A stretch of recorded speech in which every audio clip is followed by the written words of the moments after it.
పరిశుద్ధ గ్రంథమైన బైబిల్లో నుండి మనం యెహోషువ గ్రంథము 3వ అధ్యాయము. యెహోషువ గ్రంథము 3వ అధ్యాయము.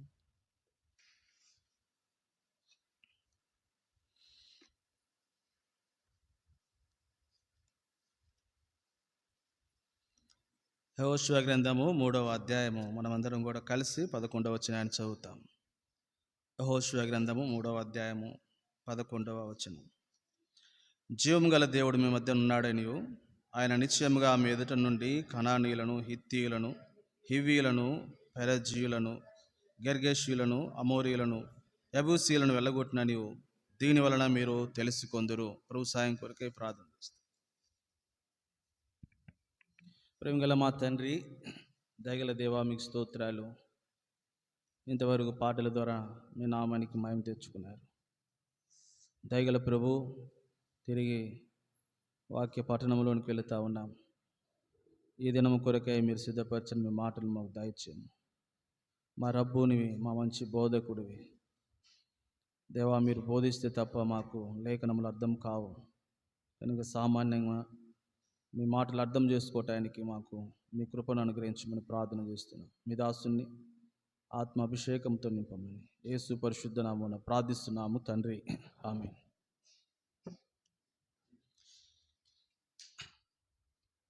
ఇంతవరకు యెహోషువ గ్రంథం 3వ అధ్యాయం 11వ వచనంలో మనము 5 జాతుల వారిని జ్ఞాపకం చేసుకుంటూ వచ్చాం. ఒక్కొక్క జాతి ఒక్కొక్క పాపమునకు గుర్తుగా ఉన్నారు అని మనం చూస్తూ వస్తున్నాం. కనుక ఇక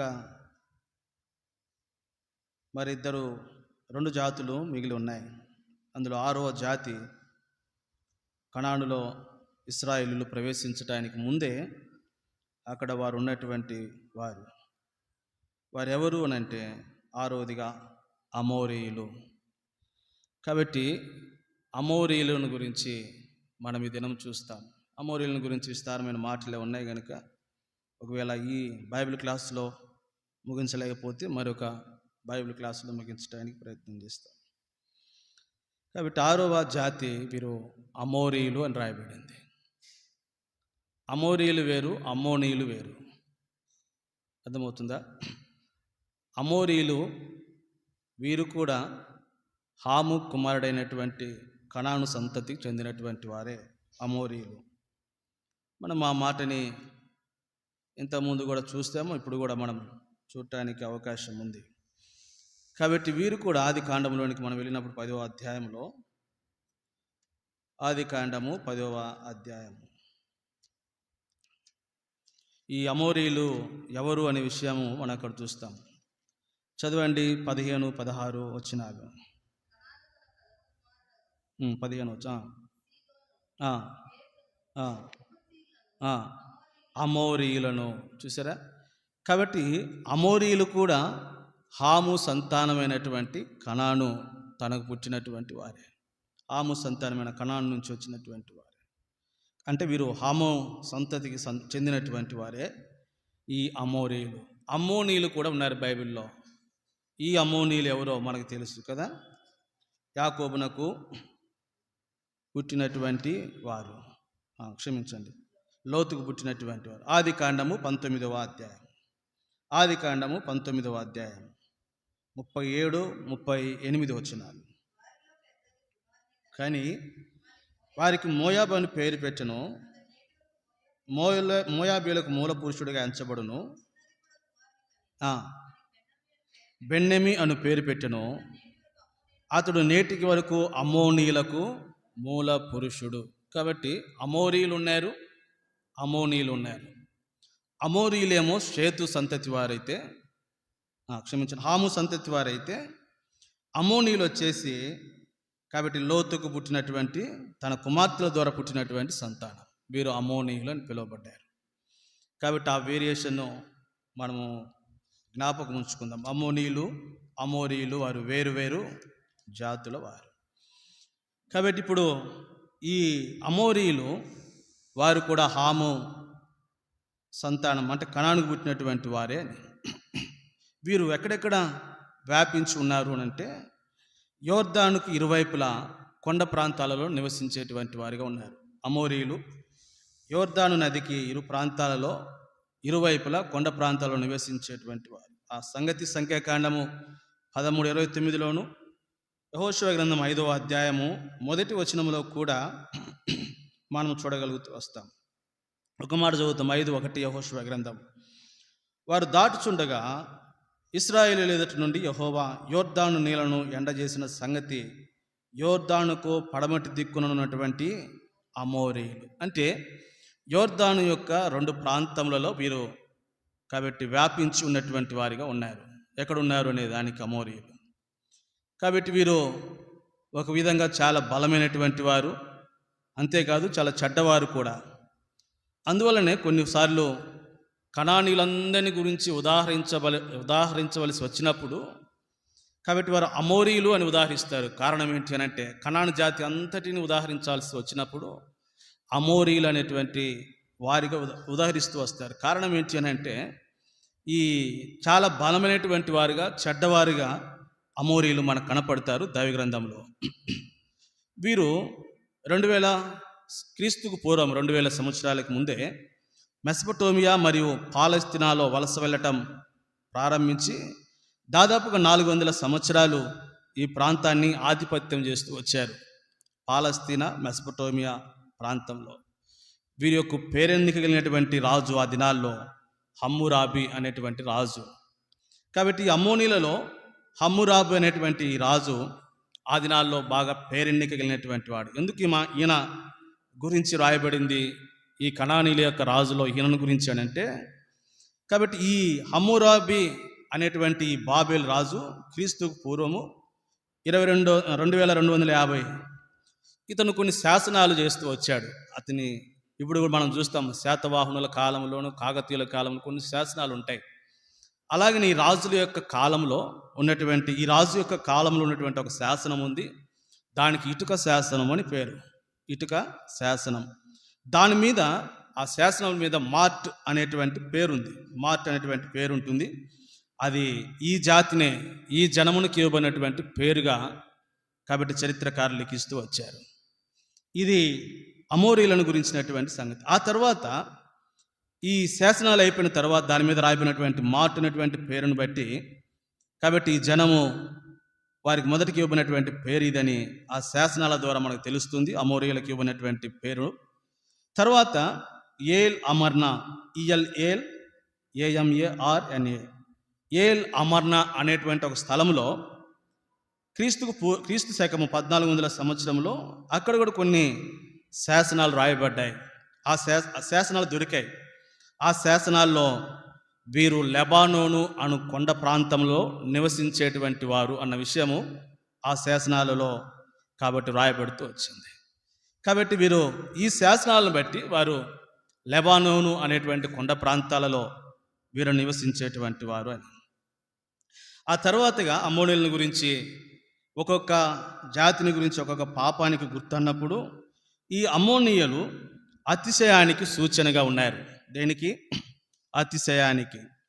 కాబట్టి మనకు తెలుసు ఈ అమోరీయుల రాజు ఈయనొక్కడే కాకుండా, హమ్మురాబి అనేటువంటి ఒక్కరే కాకుండా అమోరీయులకి మరికొంతమంది రాజులు కూడా దైవ గ్రంథంలో ఉన్నారు, పేరెన్నిక కలిగినటువంటి వారే. 135వ కీర్తన 11లో అక్కడ ఒక రాజు కనపడతాడు. 135వ కీర్తన 11వ వచనం.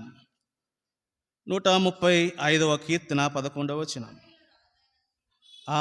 ఎవరంటే ఇక్కడ అమోరీయుల రాజు అయినటువంటి ఓగు, అదే కదా 11వ వచనంలో. సీహోను కాదక్క, 11వ వచనము 135:11. అమోరీయుల రాజు మరి చదవండి. 135:11 ఏముంది చదవండి ఒకసారి. అట్లుందా మీ బైబిల్లో? అమోరీయుల రాజైన సీహోను అని ఉందా? ఓగు, రైట్. అమోరీయుల రాజు అయినటువంటి ఓగు ఇక్కడ కనపడుతూ ఉన్నాడు. ఆ తర్వాత 136లో 136:19లో కూడా ఉంది అమోరీయుల రాజైన సీహోను. అది వీరు కూడా అమోరీయులకు రాజుగా ఉన్నారు, ఓగును సీహోనును. అంతేకాకుండా ఈ యెహోషువ గ్రంథంలో కూడా అమోరీయుల యొక్క రాజుల యొక్క పేర్లు లిఖించబడటం మనము చూస్తూ వస్తాం. 10వ అధ్యాయము 5వ వచనం. మరి 5 మంది రాజులు ఇక్కడ ఉంటారు. యెహోషువ గ్రంథం 10వ అధ్యాయం 5వ వచనం. 5గురు రాజులను ఆ ఆ ఆ ఆ అమోరీలు, వీరందరూ కూడా అమోరీల యొక్క 5గురు రాజులు. ఆ తర్వాత అమోరీయుల గురించి మనం తెలుసుకోవాల్సినటువంటి మరొక సంగతి, ఈ అమోరీయులు సేవించేటువంటి దేవుని పేరేంటి? వాళ్ళు ఏ దేవతను సేవిస్తారు అంటే అముర్రు అనేటువంటి దేవతను సేవిస్తారు. ఈ అమోరీయుల యొక్క దేవుడు ఎవరు? అముర్రు. వీరి యొక్క భాష అమోరైట్ అనేటువంటి భాష మాట్లాడతారు వీళ్ళు. కాబట్టి ఇప్పుడు ఆధునికంగా ఇప్పుడున్నటువంటి అమోరీలు, ఆధునిక అమోరీలుగా ఎవరిని పరిగణిస్తారు అంటే సిరియా దేశపు ప్రజలను ఆధునికమైనటువంటి అమోరీలుగా పరిగణిస్తూ ఉంటారు. కాబట్టి ఇది అమోరీలను గురించినటువంటి ఒక బ్రీఫ్ బైబిలికల్ హిస్టరీ. నేను కొంత మాత్రమే మీకు జ్ఞాపకం చేస్తాను, అవసరమైనవే. కాబట్టి వీళ్ళ గురించి చాలా చరిత్ర ఉంది, అవన్నీ నేను ఇప్పుడు తెలియచేయలేను. కొంత మనకు అవగాహన కొరకై కొన్ని విషయాలు మీకు జ్ఞాపకం చేస్తూ వచ్చాను, బైబిల్ పట్టణం కనుక అది కూడా. కాబట్టి ఇప్పుడు ఇన్ని సంగతులు అమోరీలను గురించి మనం తెలుసుకున్నాం, వారి యొక్క బైబిలికల్ హిస్టరీని గురించి. ఇప్పుడు ఈ అమోరీల గురించినటువంటి సంగతులు మనం చూస్తాం. ఈ దినము కేవలం అమోరీయులు ఏ పాపానికి గుర్తుగా ఉన్నారని చెప్పాను? అతిశయానికి గుర్తుగా ఉన్నారు. కాబట్టి అతిశయము, ఎక్సాజురేషన్ అని అంటారు ఇంగ్లీష్లో కదా, అతిశయానికి. ఇంకో పదం కూడా ఉంది, అతిశయమే కాదు, అహంకారం అనేటువంటి పదం. యారోగెన్స్, అహంకారము. యారోగెన్స్ అంటే ఏంటి? అహంకారం. అహంకారానికి అతిశయము అనేటువంటి వాటికి వీరు సాదృశ్యంగా ఉన్నారు. అహంకారము, అతిశయము అనేది దైవ గ్రంథము దేనితో పోలుస్తూ ఉంది అని సామెతల గ్రంథము 21వ అధ్యాయము 4వ వచనం. సామెతల గ్రంథము 21వ అధ్యాయము 4వ వచనం.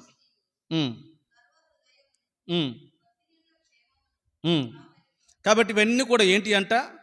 పాపయుక్తములు అన్నాడు. ఏంటిని చెప్పాడు? అహంకారాన్ని చెప్పాడు, గర్వమును చెప్పాడు. సరే, మనకు కావాల్సిన 2 పదాలే కనుక ఇప్పుడు అహంకారము, అతిశయము లేకపోతే గర్వము, ఇవన్నీ ఒక పర్యాయ పదాలు. ఈ అహంకారము, అతిశయము లేకపోతే గర్వము అనేది దైవ గ్రంథం దేనికి సాదృశ్యంగా చెప్పబడుతూ వచ్చింది? ఇది పాపమునకు గుర్తుగా ఉంది. కాబట్టి అమోరీయులు ఈ అతిశయము, అహంకారము, గర్వము అనేటువంటి పాపమునకు వీరు సూచనగాను ముంగుర్తిగాను ఉన్నారు. కాబట్టి వాక్యానుసారంగా ఇది పాపయుక్తములు, పాపానికి సంబంధించినటువంటి వాణి. కాబట్టి ఇప్పుడు ప్రభువైనటువంటి దేవుడు ఈ గురించి మాట్లాడుతూ వచ్చినప్పుడు 139వ కీర్తనలో 139వ కీర్తన 3-4 వచనాల్లో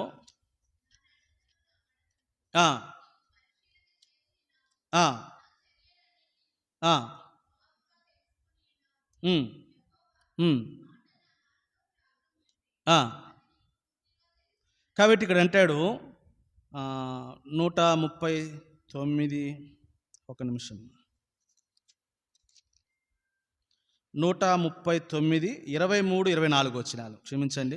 దేవా, నన్ను పరిశోధించి తెలుసుకొనుము, నీకు ఆయాసకరమైనది ఏదైనాను. కాబట్టి ఇప్పుడు ఈ మొట్టమొదటిగా ఈ అతిశయము, అహంకారము అనేది దైవ గ్రంథంలో అది పాపముతో పోల్చబడింది. సరే, ఒకటి ఇది పాపముతో పోల్చబడింది అని చెప్పిన తర్వాత నేను ఇంకో మాట జ్ఞాపకం చేయాలి. రెండవదిగా ఇదే సామెతల గ్రంథము 6వ అధ్యాయము 16వ వచనంలోనికి వస్తాం. సామెతల గ్రంథము 6వ అధ్యాయము 16వ వచనం. యెహోవాకు అసహ్యములైనవి 6 కలవు. నేనే చెప్తా ఒక మాట. 17వ వచనంలో ఏముంది అంటే అహంకార దృష్టి అన్నాడు. కాబట్టి అహంకారము, అతిశయము లేకపోతే గర్వము అనేది దైవ గ్రంథము పాపముతో పోల్చబడింది సామెతలు 21:4 ప్రకారం. అంతేకాదు, ఈ అహంకారము లేకపోతే అతిశయము లేకపోతే గర్వము అనేది రెండవదిగా అది దేవునికి ఎటువంటిదంట? అసహ్యకరమైనది అంట. కాబట్టి ఇది ప్రభువునకు అసహ్యమైనది అనే మాటను మనం ఇక్కడ జ్ఞాపకం చేసుకుంటున్నాం. కాబట్టి ప్రభుకి ఇది అసహ్యమైనప్పుడు, కాబట్టి ఇప్పుడు కీర్తనకారుడు ఆ చదివినటువంటి మాటకి మనం వస్తాము. 139వ కీర్తన. ఇది ప్రభువునకు అసహ్యమైంది, అహంకారము అనేది ప్రభువునకు అసహ్యమైంది అన్నప్పుడు ఇప్పుడు 23, 24 వచనంలో ఆ మాటను చదువుతాం. దేవా, నన్ను పరిశోధించి నా హృదయమును తెలుసుకొనుము, నన్ను పరిశీలించి. ఇప్పుడు కీర్తనకారుడైన దావీదు అంటాడు, ప్రభువా, ఈ అహంకారము లేకపోతే ఈ అతిశయము, ఈ గర్వము అనేది ఇది పాపముతో దైవగ్రంథం పోల్చబడతా ఉన్నప్పుడు, కాబట్టి అహంకారము లేకపోతే అతిశయము లేకపోతే గర్వము అనేది, కాబట్టి అది దేవునికి ఆయాసకరమైంది, అసహ్యమైంది అని తెలియబడినప్పుడు కీర్తనకారుడు ఇప్పుడు అన్నాడు, ఇప్పుడు నన్ను పరిశీలించి నన్ను పరిశోధించి నన్ను తెలుసుకొనుము. ఎందుకనంటే నీకు ఆయాసకరమైనది నా యందు ఏమైనా ఉన్నదేమో అన్నాడు. అంటే నీకు అసహ్యమైంది ఇట్టి గర్వము, అతిశయము, ఇది నీకు అసహ్యమైంది కదా, అది ఏమైనా నీకు ఆయాసకరమును, నీకు అది ఆయాసమును తీసుకొచ్చేదిగా ఉంటే, అది నీకు అసహ్యకరమైంది అయితే నన్ను పరిశోధించు ప్రభువా. నాలో ఎక్కడైనా అతిశయం ఉందేమో, నాలో ఎక్కడైనా గర్వం ఉందేమో, నాలో ఎక్కడైనా అహంకారం ఉందేమో అన్న తర్వాత ఇప్పుడు 119వ కీర్తనలోనికి తనను పరిశీలించమని అడిగిన తర్వాత ఇప్పుడు ఆ మాటలోనికి వస్తాం. 119వ కీర్తన 133వ వచనం. నీ వాక్యము బట్టి నా అడుగులు స్థిరపరచుము, ఏ పాపమును నన్ను ఏమన్నాడు ఇప్పుడు, ఏ పాపము నన్ను ఏలనీయకము అన్నాడు కీర్తనకారుడు. అంటే ఇప్పుడు ఏ పాపము అన్నప్పుడు ఇది కూడా పాపమే. ఏ పాపము? అహంకారము, అతిశయము అనేది సామెతలు 21:4 ప్రకారం. ఇప్పుడు కీర్తనకారుడు ఆ మాటకు వస్తే, ప్రభువా, నన్ను పరిశీలించు, నన్ను పరిశీలించు, నీకు ఆయాసకరమైంది అంటే ఏ పాపమైనా నన్ను ఏలుబడి చేస్తుందేమో. ఏ పాపం ఏలుబడి చేస్తుంది? అహంకారము లేకపోతే అతిశయము, గర్వం అనేటువంటి ఈ పాపము ఒకవేళ నన్ను ఏలుబడి చేస్తుందేమో. కాబట్టే నన్ను ఆ అహంకారం అనేది ఏలుబడి చేయకుండా నన్ను నిత్యమైనటువంటి మార్గంలో నన్ను ఏం చేయి, నడుపు. ఇది మన ఆత్మీయమైనటువంటి అనుభవం అయి ఉండాలి. కనుక అనేకసార్లు విశ్వాస జీవితంలో కాబట్టి మనము కూడా ఇటువంటి అహంకారము, అతిశయము, గర్వము అనేది అది పాపం అన్నప్పుడు ఆ పాపము మనం ఏం చేయకూడదు, ఏలుబడి చేయకూడదు. అహంకారము లేకపోతే అతిశయము, గర్వము అనేది కాబట్టి దేవునికి అసహ్యమైనప్పుడు కీర్తనకారుని వల్ల చెప్పాలా, నీకు ఆయాసకరమైంది, నువ్వు అసహించుకునేది నా జీవితంలో ఇట్టి అహంకారము లేకుండా దానిని పరిశోధించి తీసివేయ ప్రభువా అని పౌలపోస్తుడు తన అవలంగా రాస్తాడు. గలతీ పత్రిక 6వ అధ్యాయంలో, గలతీ పత్రిక 6వ అధ్యాయము 14వ వచనం. గలతీ పత్రిక 6వ అధ్యాయము 14వ వచనం. సిలువయందు తప్ప. కాబట్టి పౌలపోస్తుల యొక్క గొప్ప శ్రేష్టమైనటువంటి తీర్మానం అతిశయమును గురించి అంటాడు.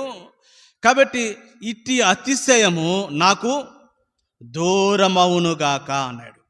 కాబట్టి అతిశయము నాకు దూరమవునుగాక. ఎందుకు? ఈ అతిశయము పాపం అన్నప్పుడు, ఈ అతిశయము దేవునికి అసహ్యం అన్నప్పుడు, కాబట్టి పౌలపోస్తుల యొక్క తీర్మానం ఏంటి అని అంటే, ఈ అతిశయము నాకు దూరం అవ్వాలి, ఈ అతిశయము నన్ను దరి చేరనీయటం, ఈ అతిశయాన్ని నేను ఎంత మాత్రమును కూడా ఏం చేయను, దరి చేరనీయను. కాబట్టి పౌలపోస్తుల యొక్క తీర్మానంలోనికి మనం కూడా వద్దుముగాక అని. కాబట్టి అతిశయము అనేది, అహంకారం అనేది లేకపోతే గర్వము అనేది ఒకటి పాపముతో పోల్చబడింది, రెండవది అది దేవునికి అసహ్యమైందని చెప్పబడింది. కాబట్టి మన జీవితంలో కూడా ప్రభువా, ఏ పాపమైనా ఇంకా నా జీవితంలో అతిశయము, అహంకారము, గర్వము ఏలుబడి చేస్తూ ఉంటే నేను ఇంకా దేని కింద ఉన్నాను? పాపం యొక్క కాడి కింద అది నన్ను ఏలుబడి చేయనుకున్నట్లు నీకు ఆయాసకరమైనటువంటి ఈ సంగతిని నాలో నుంచి పరిశోధించి తీసి వేయము. కీర్తన పౌలపోస్తులకు వలె అది నాకు ఏమవునుగాక, దూరమవునుగాక. కాబట్టి ఇది మొదటి తలంపుగా నేను మీకు జ్ఞాపకం చేస్తున్నాను. కాబట్టి అమోరీయులు అహంకారమునకును, అతిశయమునకు, గర్వమునకు ముంగుర్తుగాను, సాదృశ్యముగాను కనపడుతున్నారు. కాబట్టి అతిశయము, గర్వము మొదటి తలంపులో అది మనకు దూరమవును గాక అనే మాటను చూస్తున్నాం. ఇప్పుడు ఇటువంటి అహంకారము అతిశయం అన్నప్పుడు రెండవ తలంపులో దైవ గ్రంథంలో నుంచి నేను రెండవ తలంపులో కొన్ని మాటలు జ్ఞాపకం చేస్తాను. అంటే దేనిని బట్టి మనం అతిశయించడానికి అవకాశం ఉంది అనే దాని కొరకు. యెహెజ్కేలు గ్రంథము 31వ అధ్యాయము 30వ వచనం. యెహెజ్కేలు గ్రంథము 31వ అధ్యాయము 30వ వచనం. కావున ప్రభువైన యెహోవా ఈ మాట సెలవిచ్చుచున్నాడు, నీ ఎత్తును బట్టి నీవు అతిశయపడితివి అన్నాడు. కాబట్టి ఆ తర్వాత అన్నాడు, తన కొన మేఘముల కంట చేసి తన ఎత్తును బట్టి అతడు గర్వించెను అనే మాట. కాబట్టి గర్వము దేనిని బట్టి అని అంటే తాను హెచ్చింపును బట్టి, ఎత్తును బట్టి. ఎత్తు అంటే ఫిజికల్గా ఉన్నటువంటి ఎత్తు కాదు. ఆ రెండవ స్టాంజలో రాశాడు, తన కొన మేఘముల కంట చేసి తన ఎత్తును బట్టి. తన కొన ఎక్కడి దాకా అంటిందంట? మేఘముల వరకు అంట చేసి. అంటే తాను హెచ్చింపబడిన దానిని బట్టి మానవుడు ఏం చేయనటువంటి వాడు? అతిశయించున్నటువంటి వాడు. కాబట్టి దీనిని బట్టి అతిశయించేటువంటి మానవుడు లేకపోలే ఈ రాత్రి. కాబట్టి అతిశయము పాపము, దేవునికి అసహ్యమైంది అన్నప్పుడు దాన్ని తీసివేసుకుందా. రెండో తలంపులోనికి వచ్చినప్పుడు కాబట్టి అతిశయించేటువంటి సంగతులను గురించి చెప్తున్నా. అతిశయించేటువంటి సంగతులు ఏంటి అని అంటే ఎత్తును బట్టి, తన కొన మేఘంలో అంటే తాను కలిగి ఉన్నటువంటి ఉన్నతమైన స్థితిని బట్టి. ఇదే యెహెజ్కేలు గ్రంథము 30వ అధ్యాయము ఆ తర్వాత 6వ వచనంలోనికి వస్తే 30వ అధ్యాయం 6వ వచనం.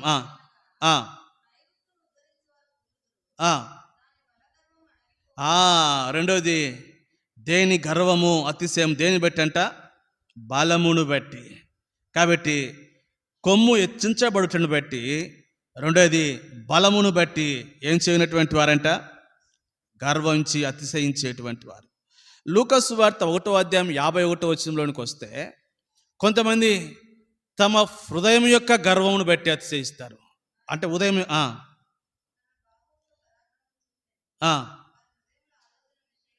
వారి హృదయం యొక్క ఆలోచనల విషయమై, కాబట్టి వాళ్ళు అనుకుంటారు నా హృదయం అంటే నా ఆలోచన ఎంత ఔన్నత్యంగా ఉంటుందో అని హృదయంలో వచ్చేటువంటి ఆ ఆలోచన బట్టి వారు గర్వించేటువంటి వారు.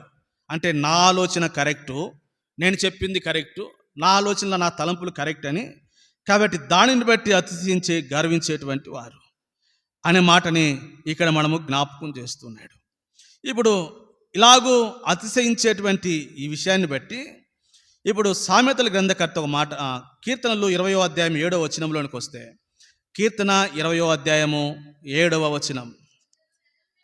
కొందరు రథములను బట్టి, కొందరు గుర్రములను బట్టి. అది ఇక్కడ మరి అతిశయించడానికి మరొక కారణం చెబుతూ ఉన్నాడు. కొందరు రథములను బట్టి అంటే దీని అర్థము వారు తమకు కలిగిన దానిని బట్టి. ఒకటి వారు ఉన్నటువంటి స్థితిని బట్టి, రెండవది వారికి కలిగినటువంటి బలమును బట్టి, మూడవదిగా వారి హృదయం యొక్క ఆలోచనలను బట్టి, నాలుగవదిగా వారు తాము కలిగిన స్వాస్థ్యమును బట్టి.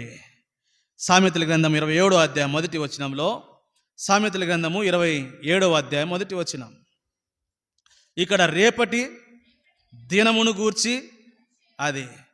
కాబట్టి నేను కొన్ని మాత్రమే జ్ఞాపకం చేశాను. వీటిని బట్టి ఈ రాత్రి చేరి వచ్చినటువంటి మనలో ఎవరైనా, కాబట్టి మన యొక్క ఔన్నత్యమును బట్టి, ఉన్నతమైన స్థితిని స్థానమును బట్టి, కలిగి ఉన్నటువంటి బలమును బట్టి, కాబట్టి మన ఆలోచన తలంపులు మన దృష్టికి కాబట్టి అవి మేలైనవిగా కనపడి అందును బట్టి గర్వించి, లేకపోతే మన కలిగినటువంటి స్వాస్థ్యమును బట్టి, లేకపోతే ఇక్కడ అన్నాడు రేపటి దినమును గూర్చి.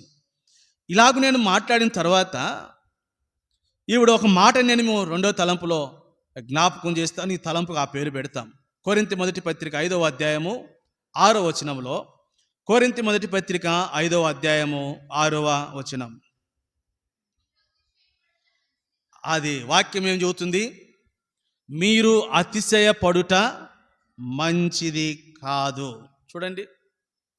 కాబట్టి ఇప్పుడు ఈ 2వ తలంపులను అదే జ్ఞాపకం చేయాలనుకుంటున్నా. కొందరేమో ఎత్తును బట్టి, ఔన్నత్యాన్ని బట్టి, కొందరు కలిగినటువంటి బలమును బట్టి, మరి కొందరైతే వారి హృదయం, వారి సొంత ఆలోచనలు అవే, వాటిని బట్టి, మరి కొంతమంది రేపటి దినమును గురించి, కొంతమంది తమ కలిగిన స్వాస్థ్యమును బట్టి, ఇవన్నీ అంటే నేను కొన్ని జ్ఞాపకం చేస్తూ వచ్చాను. ఒకవేళ ఇవన్నీ మీ జీవితంలో, మన జీవితం లేకపోవచ్చు, కానీ ఇక మరి ఏదైనా సరే నీవు అతిశయించడానికి నీ జీవితంలో గిన ఉంటే, ప్రభువు కాకుండా అతిశయించువాడు ప్రభువునందు అతిశయించమనుంది. ఇవి కాకుండా ఏదైనా మన జీవితంలో ఉంటే, పౌలపోస్తులు కొరింథీయులకు రాసి మాట అన్నాడు, అతిశయించుట మీకు మంచిది కాదు అన్నాడు. కాబట్టి మన జీవితంలో రెండో తలంపు అదే. మనం ఏ మాత్రము దేనిని బట్టి కూడా మనం అతిశయించుట మన ఆత్మీయ జీవితంలోకి అది ఎంత మాత్రము కూడా మంచిది కాదు. కాబట్టి దైవ గ్రంథంలో మంచిది ఏదో దానిని మనము వెతికి అనుసరించి నడుచుకునటం మేలు. అటువంటిది మంచిది కానిది దైవ గ్రంథంలో ఇలాగూ రాయబడతా వచ్చింది. ఏంటి అని అంటే, మనము అతిశయించుట, మనము అహంకారమును కలిగి ఉండుట, మనము కాబట్టి ఇలాంటి హెచ్చైనటువంటిని కలిగి ఉండుట, దీనిని అతిశయం అని చెప్పి దాన్ని ఒక మాట అన్నాడు. 6వ వచనం మళ్ళీ చదువుతాము. పులిసిన పిండి కొంచెమైనను అంటే దేనితో ముందు ఆ మాట అన్నాడు, అతిశయించుట మంచిది కాదని. దాన్ని తీసుకొచ్చి దేనికి కలిపాడు? పులిసిన పిండితో కలిపాడు. అంటే పులిసిన పిండి ఇంతే, అది తెల్లవారేసరికి ఆ పాలనంతటిని కూడా ఏం చేస్తుందాం, అది పెరుగుగా చేస్తుంది. పులిసింది కొంచెమే, ముద్దంతా పులే చేస్తూ ఉంది. విశ్వాస జీవితంలో ఇక ఏమీ లేదనుకున్నా మంచిదే. అయితే ఏ కొంచెము గర్వము, ఏ కొంచెం అతిశయము దేనిని పెట్టాను, ఏ కొంచెం అహంభావము, అహంకారము దేని నుంచైనా గిన ఉంటే, అది నీ విశ్వాస జీవితం అంతటిని కూడా ఏం చేస్తుందంట, నిన్ను పాడు చేస్తుంది, నిన్ను పులియబెడుతుంది. జాగ్రత్త.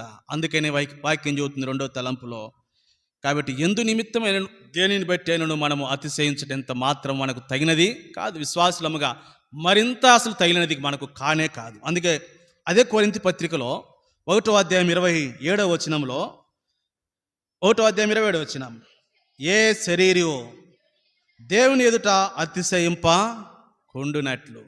అలాగే మనము జ్ఞాపకం ఉంచుకుందాం, ఏ శరీరియు కూడా దేవుని యందు మనము అతిశయించకుండా ఉందాం.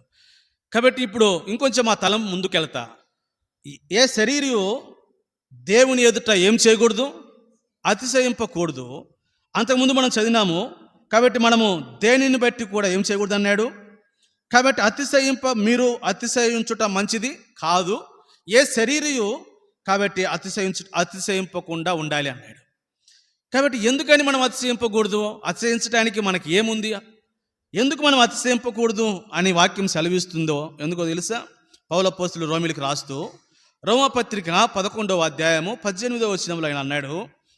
రోమపత్రిక 11వ అధ్యాయం 18వ వచనం, నీవు అతిశయించితివా, వేరు నిన్ను భరించుచున్నది కానీ నీవు వేరును భరించుట లేదు. ఒకవేళ నువ్వు అతిశయించడానికి ఏ శరీరం కూడా అతిశయించటం మంచిది కాదు. ఎందుకు అని అంటే, కాబట్టి ఇక్కడ అన్నాడు, నీవు ఒకవేళ అతిశయించితివా, వేరు నిన్ను ఏం చేస్తుంది, భరిస్తుంది. వేరు నిన్ను భరిస్తుంది. ఇప్పుడు చెట్టు ఉందనుకోండి, చెట్టును భరించేదేంటి, వేరు. కాబట్టి ఈ వేరు మన ప్రభువైనటువంటి దేవునికి సాదృశ్యంగా ఉంది. కాబట్టి మనం అతిశయించటానికి, కాబట్టి వేరు మనల్ని భరిస్తూ ఉంది. ఇంకొంచెం వస్తాం కిందకి, 20వ వచనాన్ని చదువుతాం. మంచిది. నీవైతే విశ్వాసాన్ని బట్టి నిలిచి ఉన్నావు, గర్వింపక ఏం చేయి, భయపడుము. కాబట్టి మనం అతిశయించడానికి ఏమీ లేదు. ఎందుకు? వేరు మన సంగతులన్నింటినీ కూడా వేరు భరిస్తూ ఉంది. ప్రభువే మన సంగతులన్నీ భరిస్తుంటే మనం దేనిని బట్టి అతిశయిస్తామని అందుకన్నాడు మంచిది.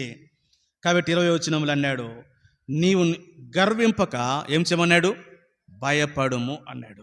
12వ అధ్యాయం రోమపత్రిక 12వ అధ్యాయంలోనికి వస్తే ఈ తలంపు ఇక్కడ ముగిస్తాను. 12వ అధ్యాయము 3వ వచనం, రోమపత్రిక, తను తాను ఎంచుకొన దగిన దానికంటే ఎక్కువగా ఎంచుకొనక.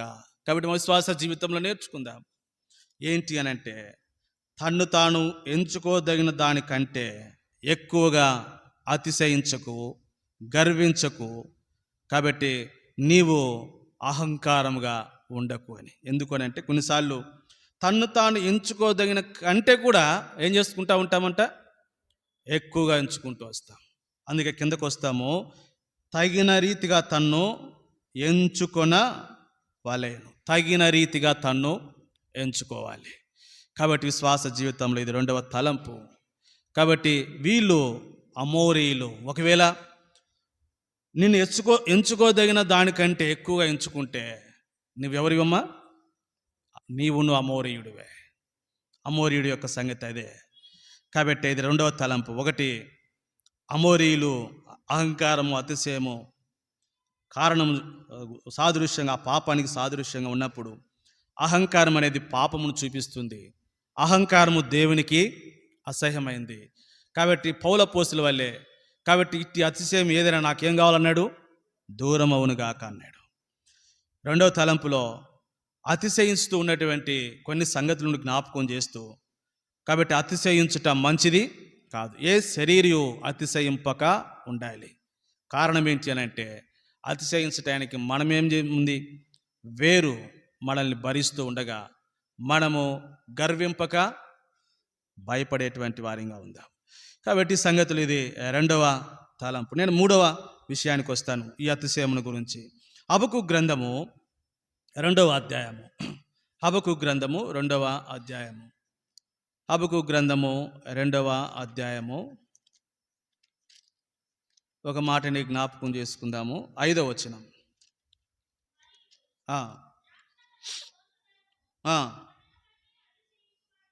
చాలక్క. మూడోది, తనను బట్టి అతిశయించువాడు. కాబట్టి ఇది మూడో తలంపు. కాబట్టి ఒకటి, అతిశయము పాపము, దేవునికి అసహ్యం అని చెప్పాను. రెండోదిగా అతిశయించుట మనకెంత మాత్రము కూడా మంచిది కాదు. మూడోది ఇక్కడ అన్నాడు, తనను బట్టి అతిశయించు వాడు. కాబట్టి వాడు ఏమవుతాడంట, నీలవాడు అని రాయబడింది. తనను బట్టి అతిశయించువాడు ఎప్పుడు కూడా ఏం కాడు, నిలవడు. అలాగూ తమ్మును బట్టి అతిశయించినటువంటి 7 మంది వ్యక్తులను జ్ఞాపకం చేస్తాను. వాక్యము సున్నా అయినను పొల్లైనను ఏం కాదు, తప్పిపోదు. తనను బట్టి అతిశయించేటువంటి వాడు ఎప్పుడు కూడా నిలవడు. ఇది విశ్వాస జీవితంలో నేర్చుకుందాం, మూడో తలంపు. కాబట్టి ఇప్పుడు తనను బట్టి అతిశయించినటువంటి కొందరు ఒక 7 మంది వ్యక్తులను వారు నిలుచున్నారా, ఏమైపోయారో చూస్తాం. కాబట్టి మొదటి తలంపులో మొదటి వ్యక్తి దినవృత్తాంతాల 2వ గ్రంథము 26వ అధ్యాయం. దినవృత్తాంతాల 2వ గ్రంథము 26వ అధ్యాయం. తమను బట్టి అతిశయించినటువంటి వ్యక్తులు. దినవృత్తాంతాల 2వ గ్రంథము 6వ అధ్యాయము. మనం అన్ని చదవలేము, కానీ వాస్తవానికైతే 3వ వచనం నుంచి చదవాలి. అయితే నేను ఈ మాటని జ్ఞాపకం చేస్తాను.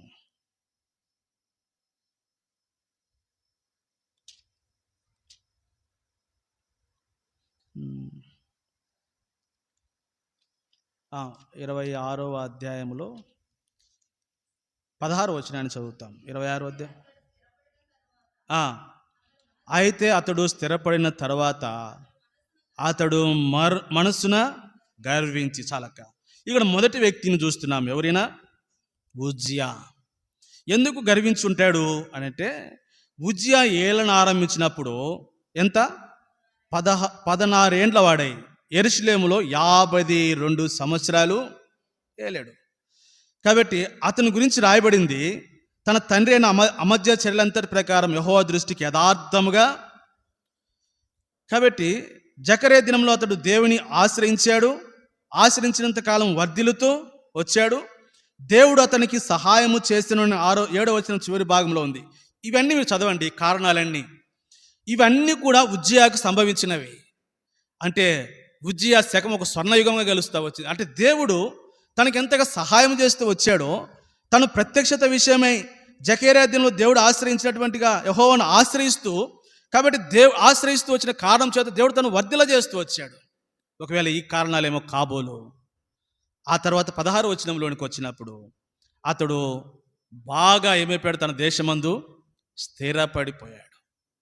ఒక వ్యక్తికి గర్వము, అతిశయము, అహంకారం ఎప్పుడు వస్తుంది అంటే తన జీవితంలో స్థిరపడిన తర్వాతే వస్తుంది. స్థిరపడేంత వరకు చాలా హంబుల్గానే ఉంటాడు మనిషి. మరి ముఖ్యంగా విశ్వాస జీవితంలో ఇది మనకు ఎంత మాత్రం తగినది కాదు అని మనం 2వ తలంపులో చూస్తూ వచ్చినాం. మనం దేని బట్టి అతిశయింపకూడదు, గర్వింపక మనము ప్రభునకు వేరు మనల్ని భరిస్తూ ఉంది అని. కాబట్టి ఇప్పుడు అన్నాడు, ఈ సంగతులను జరిగిన తర్వాత మనసులోనికి ఉజ్జియాకి ఏమొచ్చింది? గర్వం వచ్చింది. ఆ గర్వము తనను ఏం చేస్తూ వచ్చింది అని అంటే, అతడు ధూప పీఠము మీద ధూపం వేయుటకై యెహోవా మందిరములో ప్రవేశించిన తన దేవుడైన యెహోవా మీద ద్రోహం చేశాడు. ఏం చేశాడు? 19వ వచనం, ఉజ్జియా ధూపం వేయుటకు రౌద్రుడై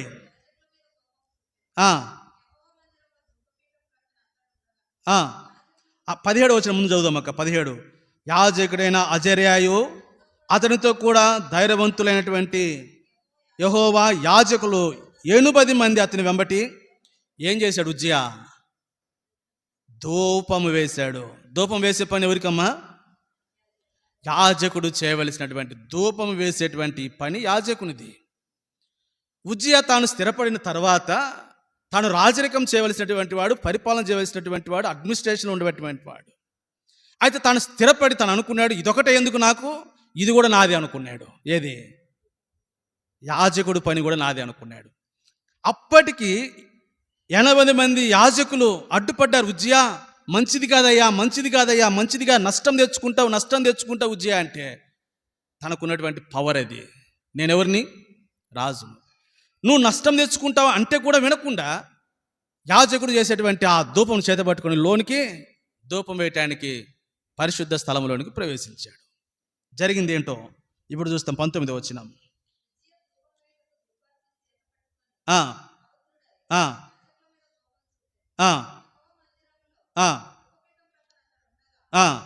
యాజకులు చూచుచూనే ఉన్నప్పుడు జాగ్రత్త. విశ్వాస జీవితంలో ఏమైపోయాడు? ఇప్పుడు తన నొసట ఏం పుట్టిందంట? కుష్ఠరోగం పుట్టింది. కాబట్టి నేను 3వ తలంపులో జ్ఞాపకం చేస్తూ ఉన్నాను, తనను బట్టి అతిశయించువాడు ఏమవుతాడంట? నిలవాడు. ఉజ్జియా నిలబడ్డాడు. ఇప్పుడు తన నొసట ఏం పుట్టింది? కుష్ఠు పుట్టింది. కాబట్టి ఇది మొదటి వ్యక్తి.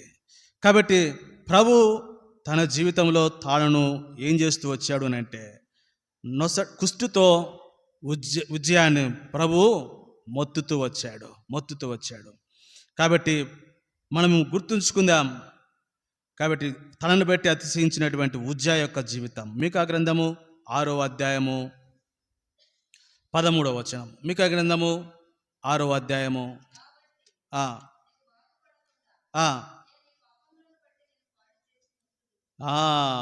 కాబట్టి నీవు బాగుపడకుండా నేను నీ పాపమును బట్టి నిన్ను పాడు చేసి, ప్రభు ఈ మాట అంటున్నాడు, నీవు బాగుపడకుండా నిన్ను పాడు చేసి ఏం చేస్తాను? మొత్తుతా. కాబట్టి తాను స్థిరపడిన తర్వాత తనను బట్టి అతిశయించినటువంటి ఉజ్జియా యొక్క అంతమేంటో జ్ఞాపకం చేశాను. ఇంకా ఎంతో విస్తార సంగతులు ఉన్నాయి, మీరు తర్వాత చూడండి. నేను సమయం ముందుకు వెళ్ళిపోతాను. 2వ వ్యక్తి, రాజుల 2వ గ్రంథం 14వ అధ్యాయము. రాజుల 2వ గ్రంథము 14వ అధ్యాయము. రాజుల 2వ గ్రంథము 14వ అధ్యాయము. 14వ అధ్యాయము 9, 10 వచనాలు.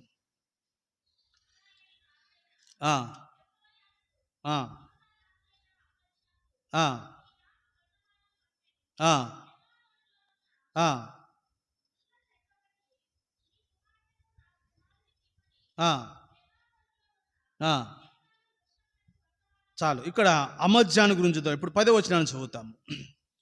నీవు ఎదోమీయులను హతము చేసినందున నీ హృదయమునందు నువ్వు ఇప్పుడేమవుతున్నావు? జాగ్రత్త అమజ్యా, నీవు ఎదోమీయులను హతము చేసినటువంటి ఆ కారణం చేత తన హృదయంలోనికి ఇప్పుడు ఏమొచ్చింది? తనను బట్టి అతిశయం వచ్చింది. కాబట్టి ఇంకా కిందకు వస్తే ఏమన్నాడు? హతము చేసిన తర్వాత ఇప్పుడు నీ నగరునందు నీవు ఉండి నీకున్న ఘనతను బట్టి అతిశయిస్తున్నాడు అమజ్యా. కాబట్టి తాను ఎదోమీలను హతము చేసినటువంటి దానిని బట్టి, తర్వాత తనకున్నటువంటి ఘనతను బట్టి ఇప్పుడు అమజ్యా ఏమవుతున్నాడంట, అతిశయిస్తున్నాడు. తర్వాత ఏం జరిగింది? 10వ వచనం చదువుకుంటా. నీవు మాత్రము గాక, అక్కడ నుంచి చదవండి. నీవు మాత్రము గాక నీతో కూడా యూదా వారును కూలినట్లుగా. ఎక్కడికి వెళ్తున్నాడంట? అపాయములలో కూలునట్లు నీవెందుకు అపాయములలో దిగు. కాబట్టి అమజ్యా రెండవదిగా తాను ఎదోమీలను హతం చేసినటువంటి తన ఘనతను బట్టి అతిశయించిన కారణము చేత తానుకు ఒక హెచ్చరిక. నీవే కాదు, నీతో పాటు నీ యూదావారు కూడా ఏమైపోతారు? కూలినట్లు అపాయంలో దిగుతావు. ఆ తర్వాత చదవండి తాను ఎటువంటి పరిస్థితులు గుండా వెళ్ళాడని.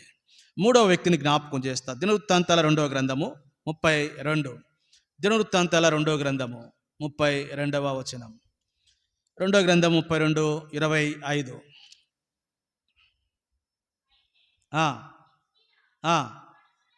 అది ఇక్కడ 3వ వ్యక్తి ఎవరు? హిజ్కియా. ఇందాకెవరు? ఉజ్జియా. మొదట ఉజ్జియా, అమజ్యా, ఇప్పుడు 3వ వ్యక్తి హిజ్కియా. కాబట్టి ఇప్పుడు 25వ వచనంలో తనకు చేయబడిన మేలుకు తగినట్లు ప్రవర్తింపనందున. కాబట్టి ఇప్పుడు హిజ్కియా తాను ఏం చేస్తూ ఉన్నాడు? మనసున గర్వించుచూ ఉన్నాడు. కాబట్టి ఈ హిజ్కియా తాను గర్వించినటువంటి కారణమున, ఇంకా కిందకు వస్తే 30వ వచనం, హిజ్కియా తాను పూనుకొనిన సర్వ ప్రయత్నముల యందును ఏం పొందాడంట? కాబట్టి తాను పూనుకొనిన సర్వ ప్రయత్నముల యందు తాను వృద్ధి పొందుతూ వచ్చాడు హిజ్కియా. ఆ కారణము చేతనేమో కాబట్టి తన యొక్క హృదయములలో ఇప్పుడు హిజ్కియాకి ఏమొచ్చింది? గర్వము తన జీవితంలో వచ్చింది. అయితే జరిగినటువంటి నష్టం 31వ వచనాన్ని చదువుతాం.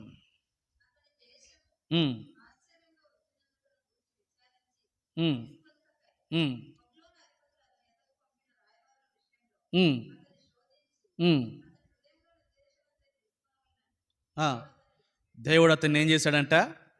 విడిచిపెట్టాడు. హిజ్కియా హృదయ గర్వమును బట్టి. కాబట్టి 25వ వచనంలోనేమో యూదా యెరూషలేము మీద వారి మీదకి దేవుని కోపం వస్తే, 31వ వచనంలోనికి వచ్చినప్పుడు ఆ హిజ్కియాని దేవుడు ఏం చేశాడంట? విడిచిపెట్టాడు. కాబట్టి మన జీవితాలలో ఈ 3వ వ్యక్తి హిజ్కియా ప్రభు తన గర్వమును బట్టి తనను ఏం చేశాడు? అనేకసార్లు మన గర్వం బట్టి ప్రభు ఏం చేస్తాడంటే విడిచిపెట్టేస్తాడు మనల్ని. ప్రభువే చేయి విడిచిపెట్టాడు అనుకోండి, మన యొక్క పరిస్థితి ఎట్లుంటుందో ఒకసారి ఆలోచన చేయండి. తిరిగి 4వ వ్యక్తి 2వ దినవృత్తాంతాల గ్రంథము 36వ అధ్యాయంలోనికి వస్తాం. 36వ అధ్యాయము 11, 12 వచనాలు.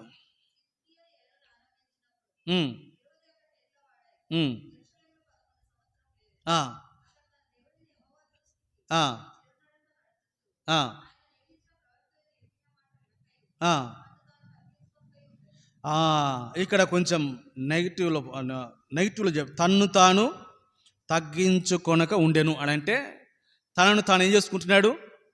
హెచ్చించుకుంటున్నాడు. అంటే అహంకారంతోనూ అతిశయంతోనూ ఇక్కడ హిజ్కియా కాబట్టి తాను కనపడుతూ ఉన్నాడు.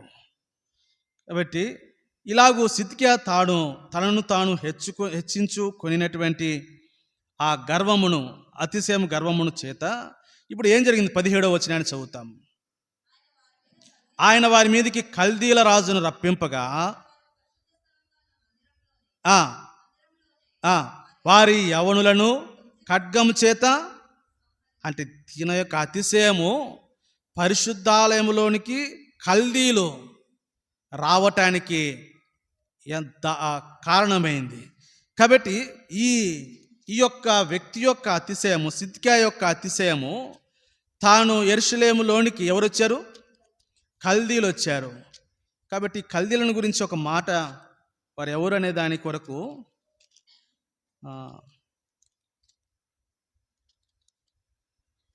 కల్దీలను సందర్భంలో ప్రభు అక్కడ ప్రేరేపిస్తూ ఉంటాడు. కల్దీలు అన్యులు అన్నమాట. అన్యులకి ప్రభు అప్పగించటం అనే సందర్భం ఒకటి పుస్తకంలో ఒకటి రాయబడింది. హబక్కు గ్రంథం 1వ అధ్యాయము 6-7 వచనాలు. ఆలకించుడి.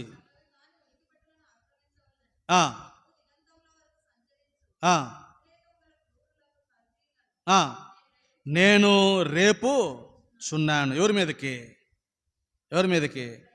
ఇశ్రాయేలీయుల అంటే ప్రజల మీదకి. కాబట్టి ఉద్రేకంలో క్రూరులకు కల్దీలను నేను రేపుచూ ఉన్నాను. వీరు అన్యజనులైనటువంటి ప్రజలు. ఈ అధ్యాయం అంతా చదివితే తమ యొక్క బలంని తమ దేవతగా భావించి వాళ్ళకి రకరకాలైనటువంటి సంగతులు ఉన్నాయి.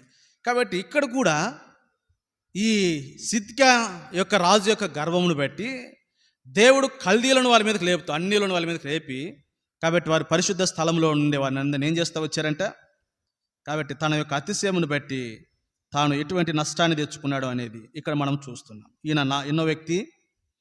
5వ వ్యక్తి. 4వ వ్యక్తి? 5వ వ్యక్తి.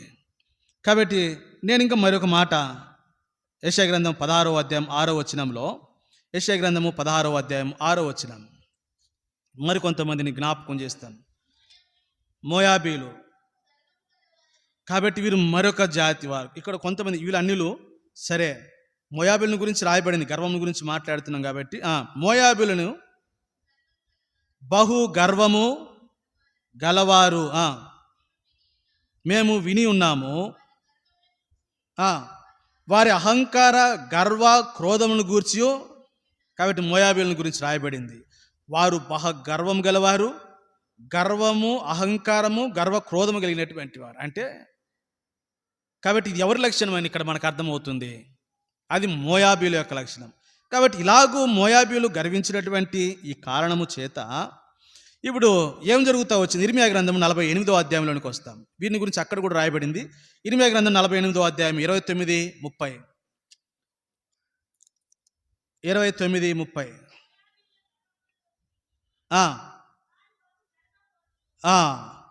వారి అతిశయమును గూర్చి, అహంకారమును గూర్చియో పొగరను గూర్చియో ఇప్పుడు దేవుడు ఏం చేశాడో చూద్దాం. 33వ వచనం. ఫలభరితమైన పొలంలో నుండి, మోయాబు దేశంలో నుండి అది. కాబట్టి అహంకారము అతిశయము మోయాబీలకు వారి దానికి ఫలితం ఏం పొందారంటే వాళ్ళు ఆనందము సంతోషము వారి జీవితంలో నుంచి ఏం పోయింది? తొలగిపోతూ వచ్చింది. అంటే ఒక వ్యక్తి యొక్క అహంభావము, ఆ అతిశయము, గర్వము ఆ వ్యక్తి యొక్క జీవితం నుంచి దేని కోల్పోనట్లు చేస్తుంది? కాబట్టి సంతోష ఆనందములను కోల్పోనట్లు చేస్తుంది. కాబట్టి ఇలాగున జ్ఞాపకం చేసుకుని చివరికి ఒక వ్యక్తిని జ్ఞాపకం చేసిన తర్వాత తలంపుకు వెళ్తాను, సమయం అవుతుంది కనుక. యెషయా గ్రంథము 3వ అధ్యాయం 16వ వచనంలో ఇక్కడ మోయాబీలను గురించి నేను జ్ఞాపకం చేసిన తర్వాత ఇప్పుడు వీరెవరంట? కాబట్టి మోయాబీలు విషయమే మనం జ్ఞాపకం చేసుకుంటే, నేను ఎందుకు మోయాబీలను జ్ఞాపకం చేశానంటే, ప్రభు మోయాబీలే అతిశయించి గర్విస్తే వారికి సంతోషము లేకుండా చేస్తే, ఇప్పుడు సియోను కుమార్తెలు అతిశయిస్తే ప్రభు ఊరుకుంటాడా? అర్థమవుతుందమ్మా? కాబట్టి మోయాబీలే అతిశయించి గర్విస్తే, అహంభావంతో ఉంటే, దేవుడు మోయాబీలనే విడిచిపెట్టలే. మోయాబీలనే దేవుడు వారికి సంతోష ఆనందం లేకుండా చేస్తే, ఇక్కడ 3వ అధ్యాయంలోనికి వచ్చినప్పుడు వీరెవరు గర్విస్తున్నారంట? సియోను కుమార్తెలు. చదవండి. ఇప్పుడు గర్విస్తున్నారై మెడచాచి నడుచుచు,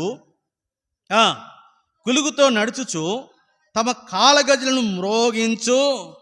కాబట్టి చూడండి వీరు ఎలాగో అతిశయిస్తున్నారు సియోను కుమార్తెలు. వారు మెడచాచి అంటే కొంతమంది ఏమంటారంటే, ఎంత గర్వం అన్న మెడ దించదు అంటే, ఇదే సియోను కుమార్తెలు కూడా అట్నే ఉన్నారు. ఏమంటారు? మెడ దించదు, మెడ ఎత్తుకొని నడిచేదాన్ని ఏమంటారు? అలాగా నడిచేవాడిని ఏమంటారు సదాగానే? గర్వము. కాబట్టి మేక కూడా తల ఉంచదంటే ఎప్పుడు కదమ్మా. గొర్రె తల ఉంచిపోద్దంటే కానీ మేక ఎప్పుడు గర్వానికి గుర్తుగా ఉంది మేక కదా.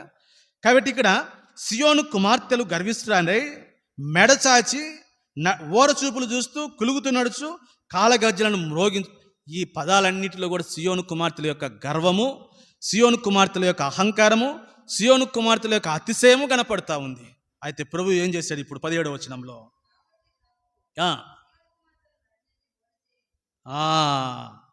కాబట్టి ప్రభువు సియోను కుమార్తెల యొక్క నడినెత్తిని ఏం చేస్తున్నాడు?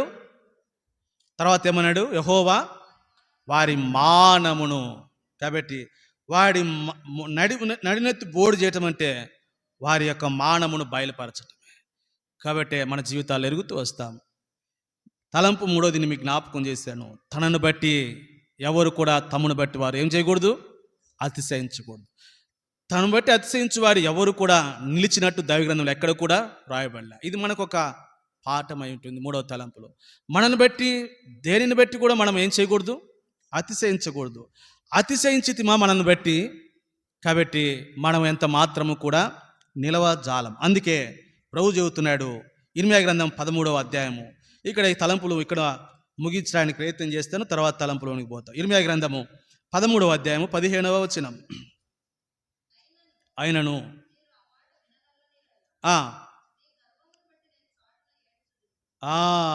ఇక్కడ 13వ అధ్యాయము 15వ వచనం. నేను ఇర్మీయా, చెవియొగ్గి వినుడి, యెహోవా ఆజ్ఞ ఇచ్చుచున్నాడు.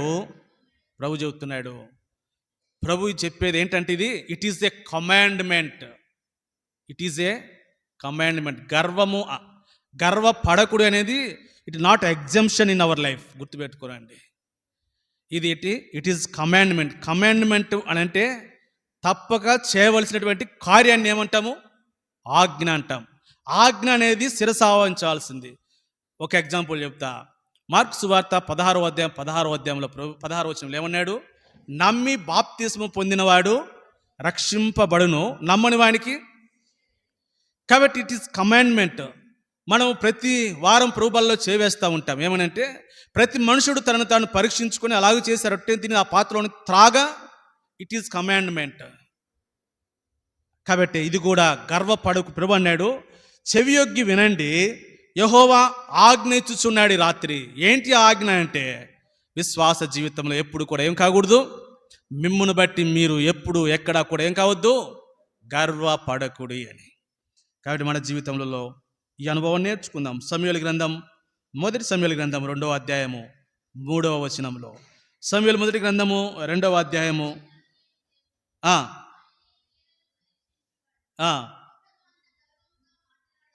ఇక అంత గర్వముగా మాటలాడకుడి, గర్వపు మాటలు మీ నోట, అది మన తీర్మానం అవునుగా. కానీ ఇకను అంత గర్వముగా ఉండొద్దు, గర్వాన్ని మాటలు మన నోట రానియొద్దు.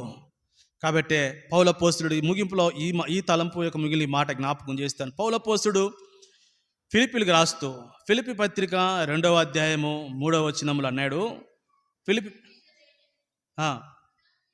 కక్ష చేతనైన వృధా అతిశయము చేతనైను ఈ రాత్రి ఏమీ చేయకుండా ఉందుముగా. కానీ వృధా అతిశయము మన జీవితంలో, అతిశయం అనేది వృధా ప్రయాసయే.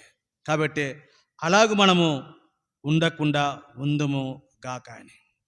కాబట్టి వినయమైన మనసు గలవారమై ఒకరినొకడు తనకంటే యోగ్యుడిగా ఎంచుకుందాం. కాబట్టి ఇది 3వ తలంపు. ఏంటి 3వ తలంపు? నేను మీకు జ్ఞాపకం చేస్తూ వచ్చాను అంటే ఎవడు కూడా తనను బట్టి తను ఏం చేయకూడదంట? అతిశయించకూడదు. 4వదిగా చివరిగా ఈ తలంపు నేను ముగిస్తాను. కొరింథీ 2వ పత్రిక 11వ అధ్యాయము. కొరింథీ 2వ పత్రిక 11వ అధ్యాయము 28వ వచనం.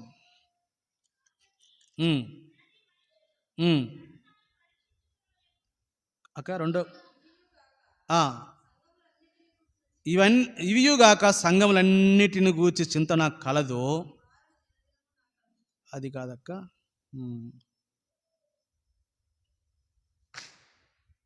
అనేకులు అతిశయించుచున్నారు అనే మాట ఉంటుంది. 1 కొరింథీలో ఉందా అక్క? ఏ వచనం అక్క? ఎన్నో అధ్యాయము?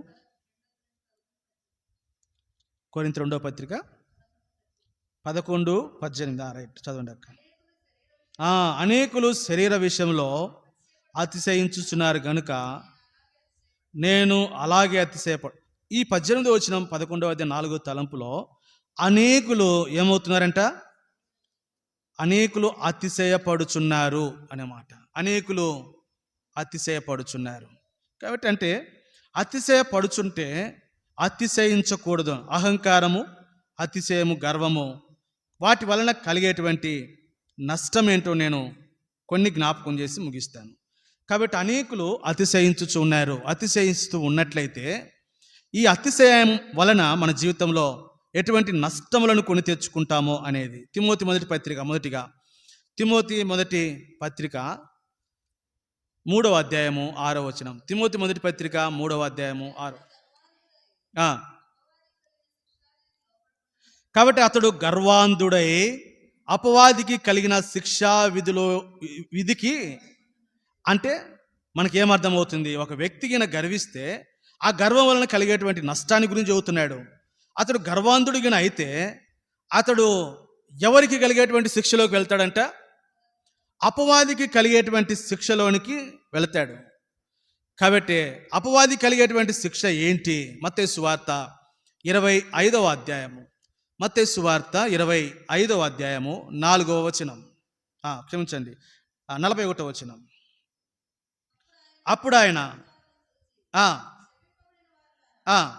నన్ను విడిచి అపవాదికిని వాని దూతలకును సిద్ధపరిచిన.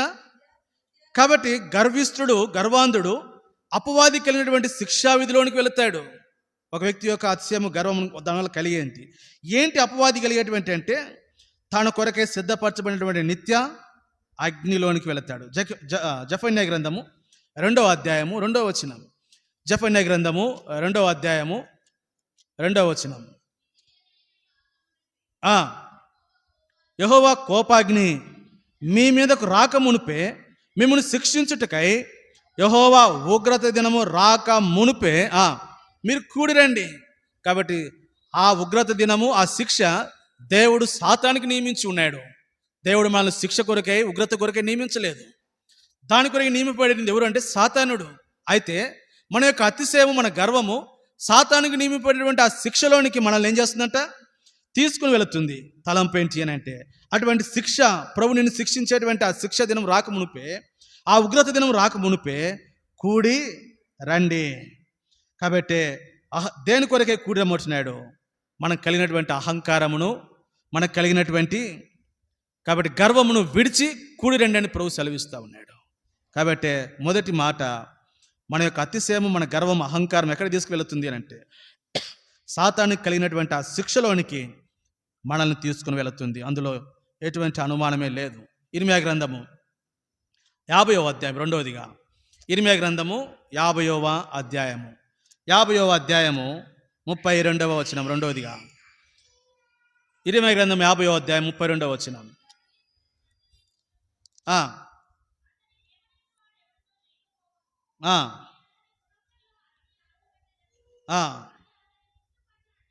చాలక్క. గర్విష్ఠుడు త్రొట్టిల్లి కూలుదురు. గర్వం వలన రెండో నష్టం ఏంటి అని అంటే, ఒకటి సాతానికి కలిగినటువంటి శిక్షా విధిలోనికి వెళతాము. రెండోది గర్వం మనల్ని ఏం చేస్తుందంట? గర్విష్ఠుడు త్రొట్టిల్లి కూలు. వాక్యం ఏం చెబుతుందో తెలుసా? తెస్సలోనికే మొదటి పత్రిక 3వ అధ్యాయము 8వ వచనంలో, తెస్సలోనికే మొదటి పత్రిక 3వ అధ్యాయం 8వ వచనం. వాక్యం ఏం చెబుతుందో జ్ఞాపకం వాక్యం ఏం చెబుతుంది? ప్రభువునందు మనము స్థిరముగా నిలబడవలసిన. కాబట్టి ఇక్కడ అంటాడు, ఏలైనగా మీరు ప్రభువునందు, విశ్వాస జీవితంలో మనము ప్రభువునందు స్థిరముగా నిలబడవలసినటువంటి వారిని. అయితే మనల్ని ఈ అతిశయము, ఈ గర్వము ఏం చేస్తుంది అని అంటే మనల్ని పడిపోనట్లు, తొట్టిల్లున్నట్లు చేస్తుంది. కొరింథీయులకు రాస్తూ పౌలు అపోస్తలుడు కొరింథీ మొదటి పత్రిక 15వ అధ్యాయం 58వ వచనం. కొరింథీ మొదటి పత్రిక 15వ అధ్యాయం 58. ప్రభునందు వ్యర్థం కాదని ఎరిగి స్థిరులను కదలని వారిగాను ప్రభు కార్యములందు ఎప్పటికీ, ఇది మనకు ప్రభు చెబుతుంది. ప్రభునందు మనం స్థిరముగా నిలబడాలని, ప్రభు కార్యాలు యందు ఎప్పుడు మనం స్థిరంగా ఉండాలని వాక్యం చెబుతా ఉంది. కాబట్టి ప్రభు కార్యములందు మనం స్థిరంగా ఉండకుండా, ప్రభునందు స్థిరంగా ఉండకుండా పడద్రోయినది ఏంటి అంటే మనము మన యొక్క అతిశయం. దానియేలు గ్రంథం 12వ అధ్యాయంలోనికి వస్తే, దానియేలు గ్రంథం 12వ అధ్యాయము 13వ వచనం. దానియేలు గ్రంథము 12వ అధ్యాయం 13వ వచనం.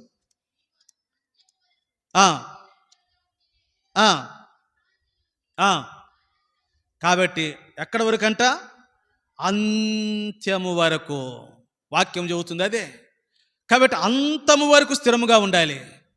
అలాగ నువ్వు స్థిరముగా ఉంటేనే ఆ పరలోకంలో మన వంతులో మనం ఏం చేయగలుగుతూ వస్తాం?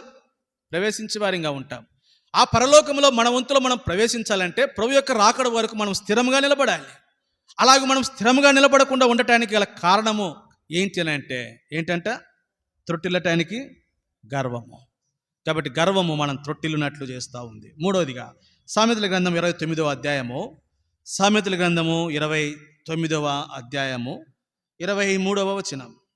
సామెతలు 29:23. యవ్వని గర్వము వాణిని తగ్గించును.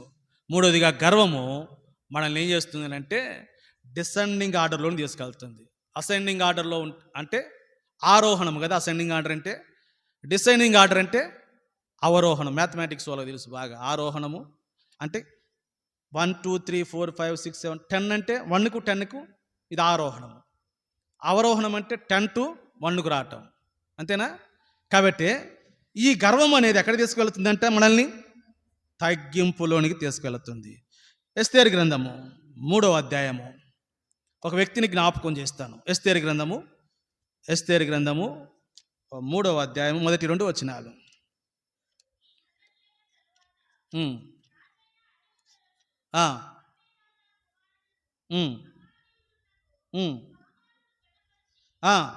వాడిని హెచ్చించి వాని పీఠమును తన దగ్గరనున్న అది ఇప్పుడు హామాను ఏం చేయబడ్డాడు? బాగా హెచ్చించబడ్డాడు. మీకు తెలుసు సందర్భం అంటే సమవేతంగా నేను చూపించలేను. కానీ 3వ వచనంలో కూడా అందరూ వచ్చి తనకేం చేస్తూ ఉన్నారంట? నమస్కారం చేస్తూ ఉన్నారు. కారణం ఏంటంటే తాను గణపరచబడి హెచ్చింపబడతా వచ్చాడు. ఇప్పుడు 5-6 వచనంలోనికి వచ్చినప్పుడు మొర్దెకై తాను నమస్కరింపక హామాను చూసినప్పుడు బహుగా కోపడతాడు. ఇప్పుడు మొర్దెకై అంటాడు, ప్రాణము మాత్రం తీయట స్వల్ప కార్యమని ఎంచి, అంటే ఆ హామాను యొక్క అంతరంగంలో హృదయంలో ఉండేటువంటి తన గర్వాన్ని గురించి నేను ఆ మాటలు జ్ఞాపకం చేస్తున్నా. ఏమనంటే వీని ప్రాణం తీయట నాకేంటి స్వల్పం. నేను ఇంత హెచ్చైన స్థానంలో ఉన్నా, నేను గణపరచబడ్డా కాబట్టి నన్ను ఒక అధికారంలో ఉంచాడు ఈ రాజు. కాబట్టి వీని ప్రాణం తీయటం నాకు సులభం అంటే తన యొక్క అధికారం, తన యొక్క అతిశయము, గర్వం అక్కడ కనపడుతూ ఉంది. అయితే చివరికి ఏం జరిగిందో మనకు తెలుసు. కాబట్టి ఆ స్థానంలోనికి ఎవరు వచ్చారు? ఇప్పుడు మొర్దెకై వచ్చాడు. 6వ అధ్యాయము 6వ వచనం. రాజు గణపరచను అపేక్షించు వానికి హామాను నన్నుగాక మరెవరిని రాజు గణపరచునని అపేక్షించునని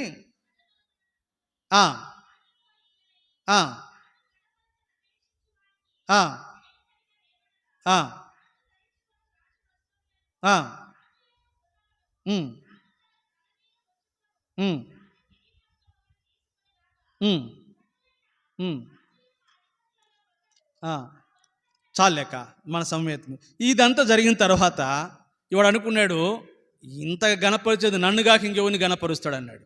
చివరికి అవి తీసుకుని వచ్చి ఎవరికి ఇచ్చారు? మొర్దెకైకి ధరింపజేస్తూ వచ్చాడు. ఇప్పుడు మొర్దెకై స్థానంలోనికేమో హామాను వెళ్ళాడు. హామాను యొక్క స్థానంలోనికి కారణం ఏంటి? హామాను యొక్క అతిశయము, గర్వము హామాన్ని డిసెండింగ్ ఆర్డర్లోనికి తీసుకెళ్ళింది. విశ్వాస జీవితంలో అతిశయము, గర్వము అనేది ఒక్కసారిగా పడకపోవచ్చేమో కానీ డిసెండింగ్ ఆర్డర్లోనికి వస్తాం. చిన్నగా పైనుంచి తగ్గుతూ ఎక్కడికి వస్తాం? 0కి వస్తాం. కాబట్టి అతిశయము, గర్వము, అహంకారం అనేది మనల్ని ఏం చేస్తుందంట? తగ్గిస్తుంది. 4వదిగా ఇర్మీయా గ్రంథం 13వ అధ్యాయం 17వ వచనం. ఇర్మీయా గ్రంథం 13వ అధ్యాయం 17వ వచనం. 13-17.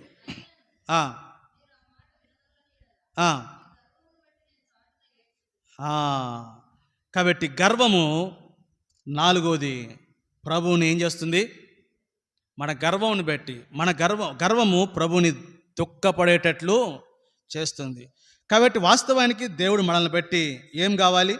జెఫన్యా గ్రంథము 3వ అధ్యాయం 17వ వచనంలో, జెఫన్యా గ్రంథము 3వ అధ్యాయం 17వ వచనం, జెఫన్యా 3:17, నీ దేవుడైన యెహోవా నీ మధ్య ఉన్నాడు, ఆయన శక్తిమంతుడు, ఆయన మిమ్మల్ని రక్షించును, ఆయన బహు ఆనందంతో నీ యందు, ప్రభు మన యందు ఏం చేయాలనుకుంటున్నాడు? ఆనందించి సంతోషించాలనుకుంటున్నాడు. అయితే మన యొక్క అతిశయము, గర్వము ప్రభుని ఆనందింప సంతోషింప చేయటానికి బదులు ప్రభు ఏమవుతాడంటే మన విషయమై దుఃఖించేటువంటి వాడిగా ఉంటున్నాడు. కాబట్టి ఈ గర్వము ప్రభువుని దుఃఖములోనికి తీసుకువెళుతుంది. మనము ప్రభువును దుఃఖపరిచే వారిగా. మలాకి గ్రంథం 5వ 4వ అధ్యాయం 6వ వచనం, మలాకి గ్రంథము 4వ అధ్యాయము 1వ వచనం.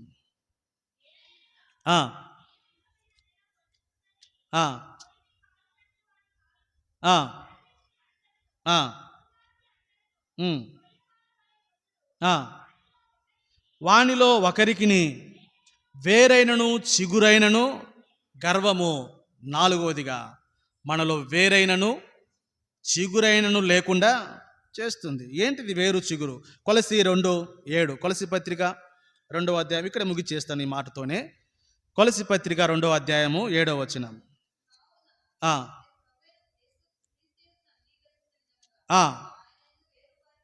కాబట్టి మనము ఆయన యందు ఏం కావాల్సినటువంటి వారిమంట. కాబట్టి గర్వం ఇప్పుడు ఏం చేస్తుంది? మనలో వేరైనను చిగురైనను లేకుండా చేస్తుంది అంటే ఆయనలో మనల్ని వేరు పారేటువంటి అనుభవంలోని తీసుకురాదు. అంతేకాదు, ఆయనలో వేరు పారేటువంటి అనుభవం, ఈ వేరు ఇంకా ఏం చేస్తుంది? ఇర్మియా గ్రంథము 17వ అధ్యాయము 7-8 వచనాలు. ఇర్మియా గ్రంథము 17వ అధ్యాయము 7-8 వచనాలు.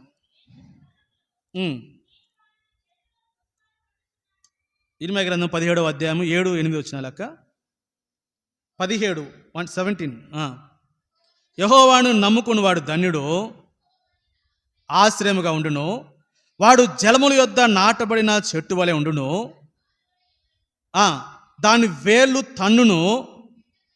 కాబట్టి వేళ్ళు నాటబడటము అనేది, కాబట్టి వేరు ఇప్పుడు ఏం జ్ఞాపకం చేస్తుంది అని అంటే, అది జలముల యొద్ద నాటబడినటువంటి చెట్టు అంటే అది సస్యశ్యామలముగా ఫలవంతమైనటువంటి మాటను జ్ఞాపకం చేస్తుంది. అది వెట్టగలిగినను దానికి భయం ఉండదు, అది ఆకుపచ్చగా నుండును, వర్షం లేని సంవత్సరంలో చింత నొందదు. ఇది వేరు యొక్క అనుభవము. వేరు యొక్క అనుభవం ఏంటి అంటే పచ్చగా ఉండటం, వర్షం లేనటువంటి సంవత్సరంలో కూడా చింత నొందకుండా కాపు మానకుండా ఉండటం. అయితే గర్వం ఏం చేస్తుంది? ఇప్పుడు వేరైనను చిగురైనను లేకుండా, అంటే ఎంత బ్యారెడ్ లైఫ్లోనికి మనం తీసుకెళ్తుందో ఆలోచన చేయండి. గర్వము మనము కాబట్టి అది వర్షం లేనటువంటి సంవత్సరం చింత నొందను, కాపు మానదు, ఆకుపచ్చగా ఉండాల్సినటువంటి విశ్వాస జీవితం, ఆయనలో వేరుపారేటువంటి అనుభవంలో మనం ఉండాల్సి ఉంటే, కాబట్టి గర్వము మనల్ని వేరుపారకుండా చేస్తుంది అని మాట. మత్తయి సువార్త 13వ అధ్యాయం 2వ వచనంలో ఏమని రాయబడింది? అది వేరు లేనందున, ఏమనుంది అక్కడ? మత్తయి సువార్త 13వ అధ్యాయము 21వ వచనం.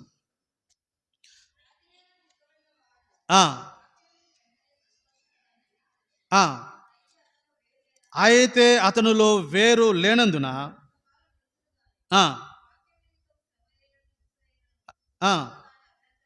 అది కాబట్టి విశ్వాస జీవితంలో గర్వము ఇటువంటి స్థితిలోనికి మనం తీసుకువెళుతుంది. కాబట్టి ఏమైనా అభ్యంతరములు, శ్రమైన హింసను వచ్చినప్పుడు వేరు లేదు కనుక అదేమైపోద్ది? ఎండిపోతుంది. గర్వము కూడా మనల్ని ఎండుబారిన మోడుబారినటువంటి ఆ స్థితిలోనికి తీసుకువెళుతుంది. విశ్వాస జీవితంలో జ్ఞాపకం చేసుకుందాం. కాబట్టి చిగురు అనేది కూడా ఉంది, దాని గురించి మీ తర్వాత ఆలోచన చేయండి. కాబట్టి ఇలాంటి నష్టము గర్వం ద్వారా మనం పొందేటువంటి వారిని. అలా గర్వింపక మనము ప్రభుపై ఆధారపడుతూ ముందుకు మనము కొనసాగిపోయేటువంటి వారమే ఉంటాం. ప్రభు అట్లా మనల్ని అమోరీల వలె ఉండకున్నట్లు ప్రభు మనల్ని సిద్ధపరచును గాక.